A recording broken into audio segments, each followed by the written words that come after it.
midnight, just about. I decided to record this in the attic.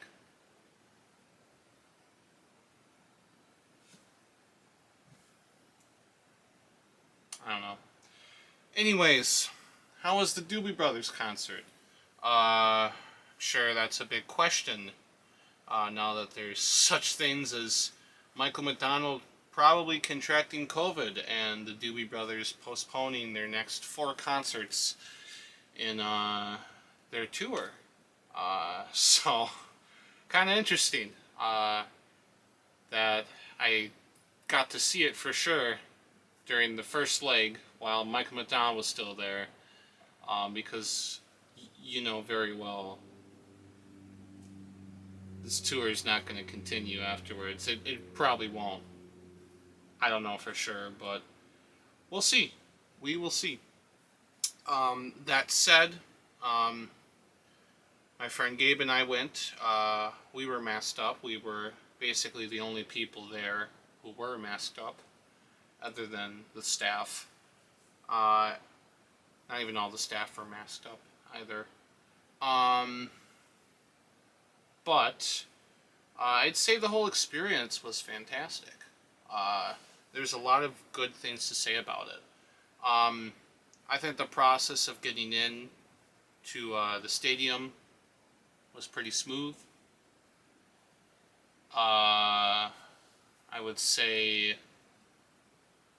parking wasn't too bad. Parking was not an issue, honestly, and even getting out of the stadium at the end, even getting out at the end, wasn't a huge problem either.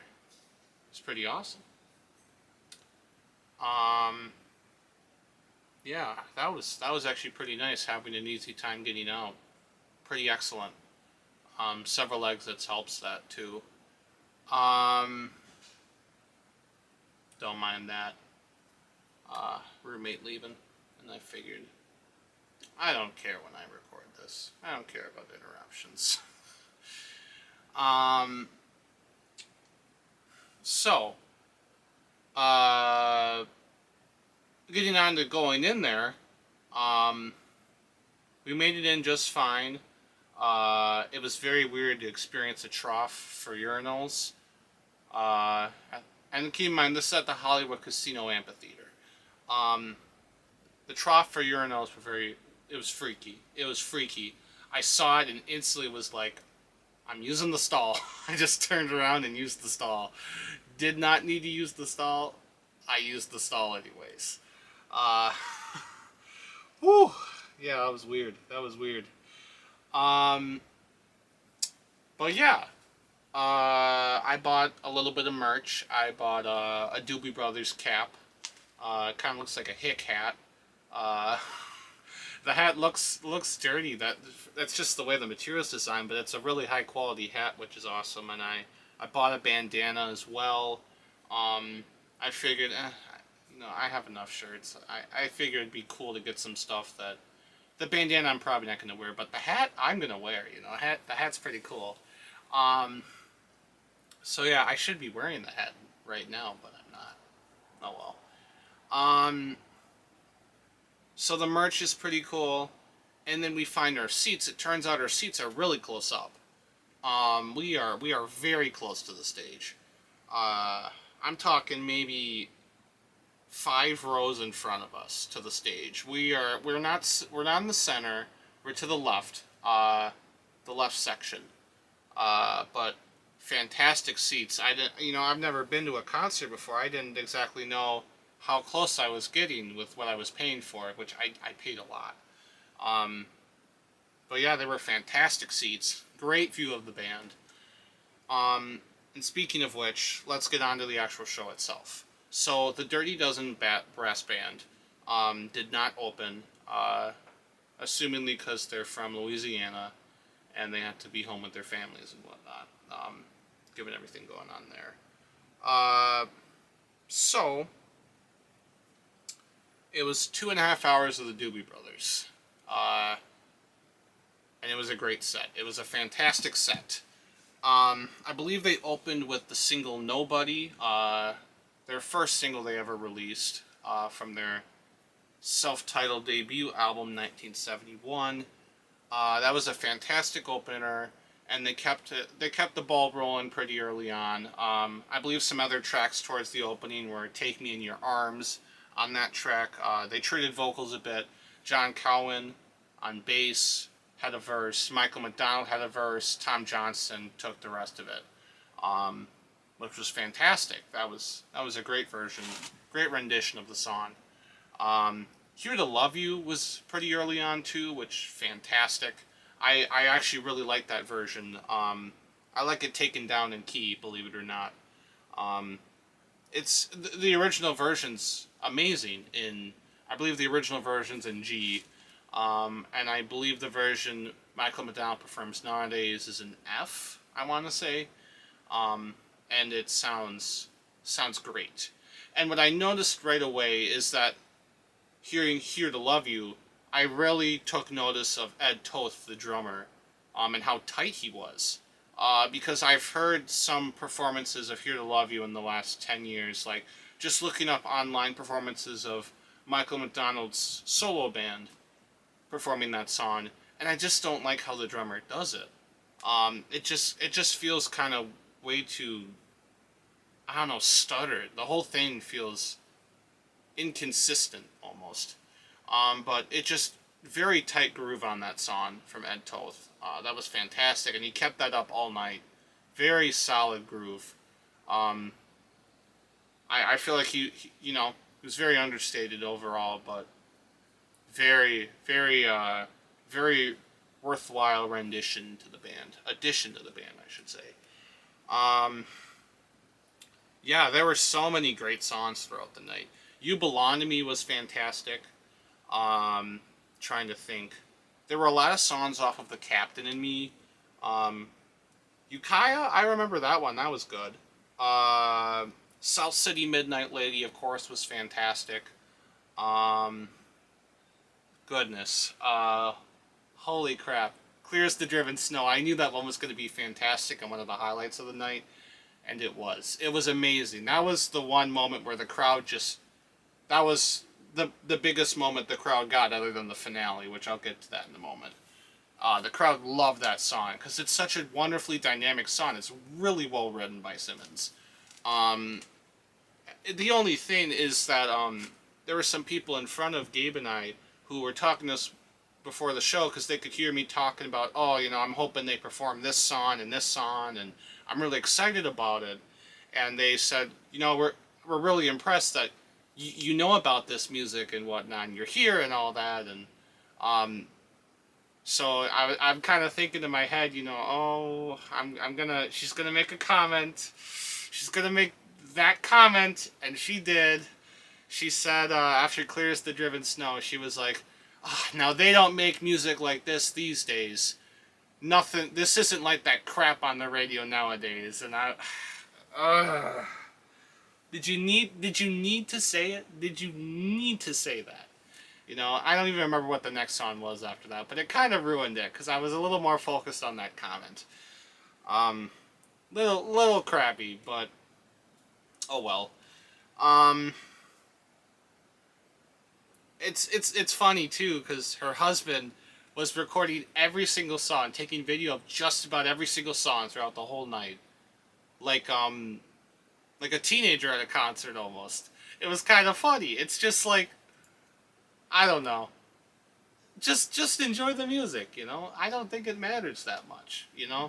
If Why does it matter about age and how old the music is and what style? If people are enjoying it, that's what counts. So, anyways, though, trying to think. I think vocal harmonies were fantastic. Of course, we were really close to the stage, so the speakers were just very loud decibels. So that meant a couple things, like John Cowan's bass was just sound, which kind of stinks. It would have been cool to actually be able to decipher what he was playing. The vocal harmonies could be very hard to tell apart sometimes because it was just like a wall of vocal sound, but not in the good way.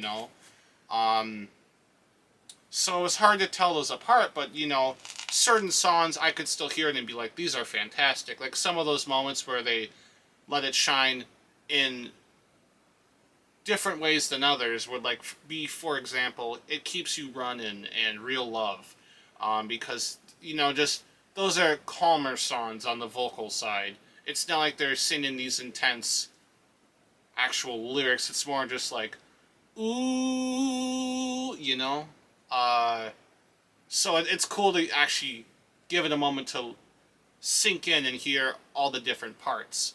And going along with that, it's cool to see, oh, look at this. This song, it's Tom Johnston, Pat Simmons, John Cowan singing backing vocals. On this song, it's Michael McDonald, John Cowan, Pat Simmons, John McPhee, and Mark Cujones. Cujones, I believe is how you pronounce his name. I'm so sorry if I'm messing it up. Um, all of them playing singing backing vocals. It's fun to see who's singing on which songs and who isn't and whatnot. It was constantly shifting throughout the whole night, which was very fun to see. Um, so it was just interesting. And that said, too, it's fun to see throughout the night as John McPhee, I think, is the main guy, as you see him move from guitars to pedal steel for a couple songs and play it fantastically, might I add. Very cool to watch. And on other songs, he would play fiddle. And it was all just very interesting to watch, Fun and dynamic, interesting to watch, because it's not just like they're playing the same instruments. It's cool to see very dynamic and talented musicians utilize their whole skill set. Michael McDonald jumping from keyboards to mandolin to accordion, though it was kind of weird how he was facing away from the audience when he was playing mandolin and accordion. I don't really know why he was doing that, but it was kind of weird. It was also just cool too how the three guitarists on stage constantly were switching what guitar they were using. Each one probably had at least 3 different guitars they were switching through throughout the night. Pat was constantly going from acoustic to electric, and even Tom was pulling out his acoustic a few times, and it was just very fun to watch them switch and swap their instruments all the time. Very fun. I'll also say it was cool to see that the whole thing was being recorded, and so we could actually see parts of the concert we couldn't necessarily see as well from our angle. It was hard to see John McPhee on the other side of the stage, and there was a camera over there, so it made it a little easier to see him when he was playing pedal steel on songs like South City Midnight Lady, which just helped a lot to give a little more context to the situation, having some cameras sometimes situated on Ed Toth and Bill Payne, Mark Cujones in the background, just to see those guys, because as much as they're technically just touring musicians, it's cool that they're there and they add so much to the band too. I think they're all very talented, and holy crap, they all can play phenomenally. I mean, Bill Payne, every single time he took a solo, I just had to shake my head in disbelief, because he just looked so natural as he let rip just these phenomenal solos. Mark Russo on saxophone. Holy crap! Holy crap! He was an absolute highlight. What an asset! What an asset! I know he's been touring with the Doobies for a long time, but he was insane, incredible. Let out a couple of really big solos, but he was moving all night, and he's really fun to watch too, because he's moving all throughout the whole stage. The rest of the guys are mostly in one spot, but he's making his way throughout the whole stage, making sure to interact with the audience in different places. He came over by us at one point, and kind of jived along with us. It was so cool. Pat Simmons did that towards the end. Tom Johnston ran around at the end too. Fun to see that stuff. I really liked all the guitar solos. They were fantastic. I think John McPhee's were my favorite throughout the night, honestly. I don't know, something about his style I really liked. I'm just trying to think. some of the other songs they performed. They pulled out a couple rarities, like Wheels of Fortune was there. That was a fun one. I really like that one. I think it's underrated. So that's a fun one off of the Streets album. That was cool to see. Um, what else was there? Okay.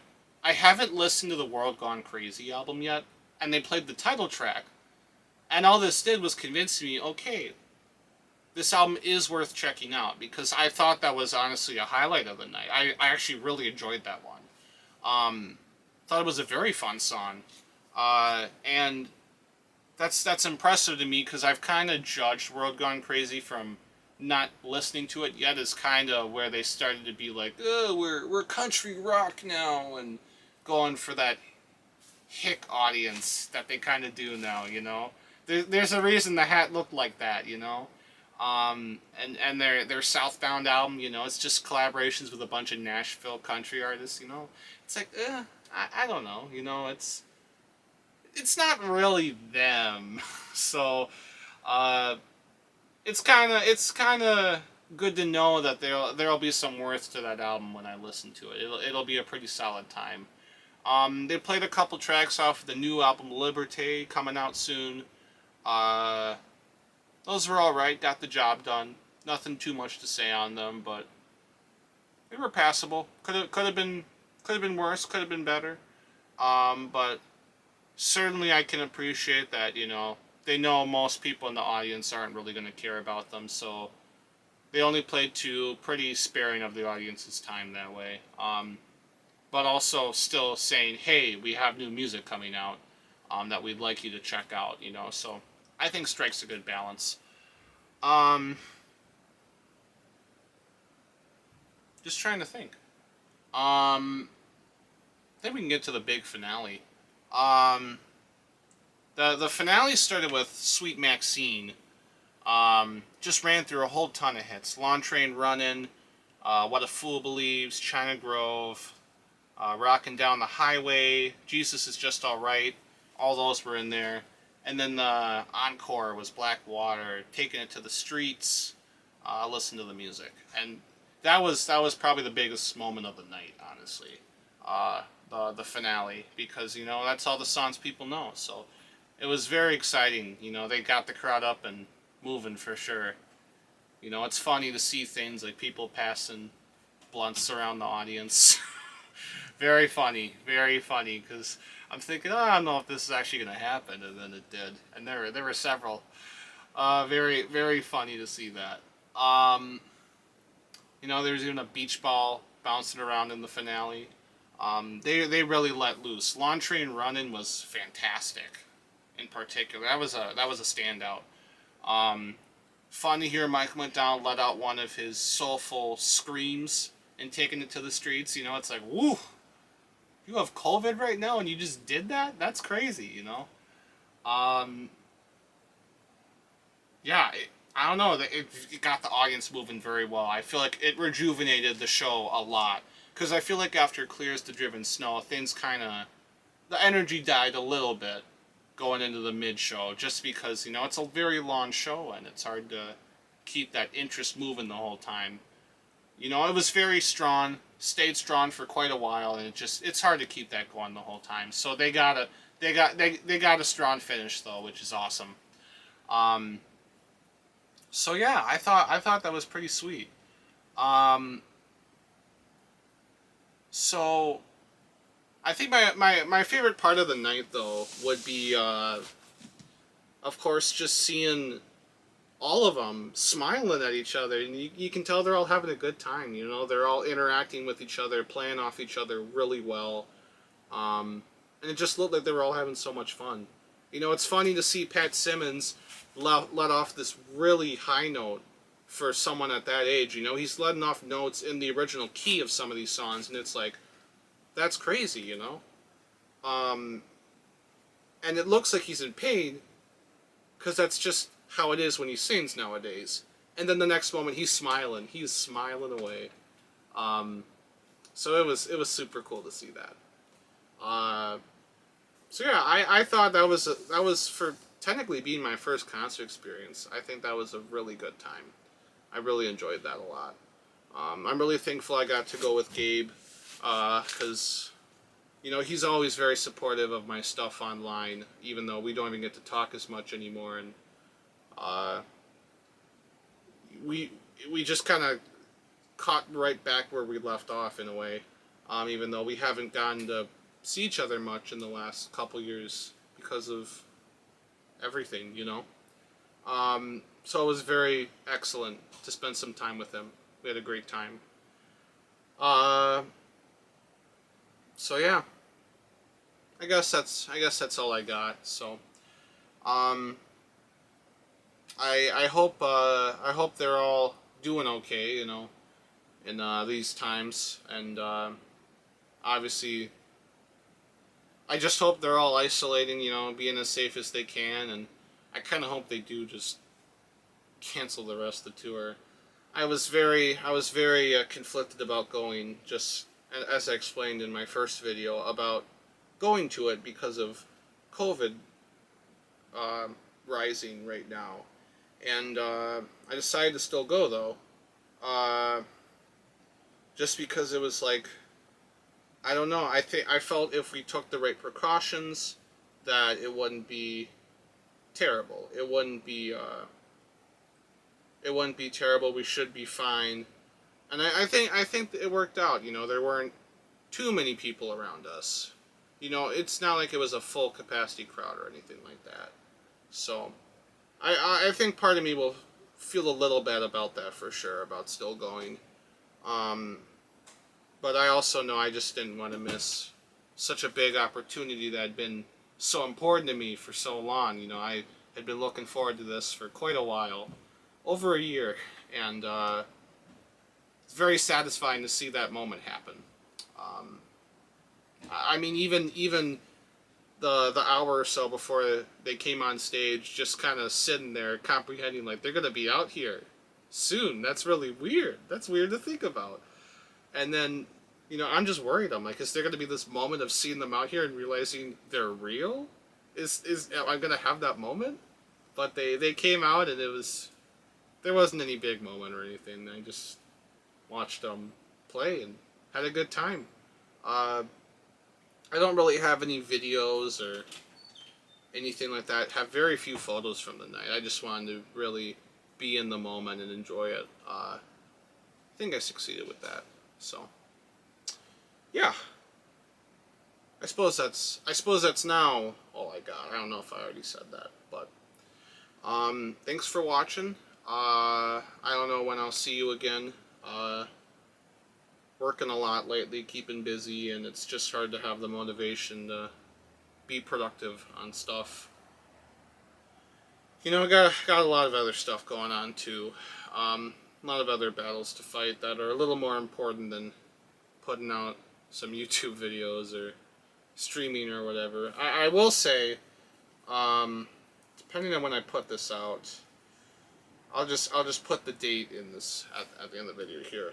9/9/2, September 2nd. Um, hopefully, hopefully it'll work out. I am going to do a stream of unboxing some Pokemon cards. I'm really excited about that. Been looking forward to that too. I'm going to unbox a box set of Pokemon cards at 8 p.m. It'll either be here on YouTube or on my Twitch. That'll be linked in the description. So yeah, I think it'll be a pretty good time. I got some people looking forward to joining in. I'd love to have more people join in and watch me unbox it. I don't have a ton of knowledge anymore about Pokemon cards, so I'm gonna have to do some research for the first bit of the stream to get caught up, make sure I know what's happening, and I'm ready. I'm ready for some hype moments. I'm hoping to get a couple good pulls. So I don't know. I usually get just like a box, a deck or something every generation or so. I never pull booster packs. I never buy booster packs. So this is a very, very new thing for me. Dealing with the actual rarities and whatnot of the cards. So I'm looking forward to that. Anyways, now I will get going. Yeah. Thanks for watching.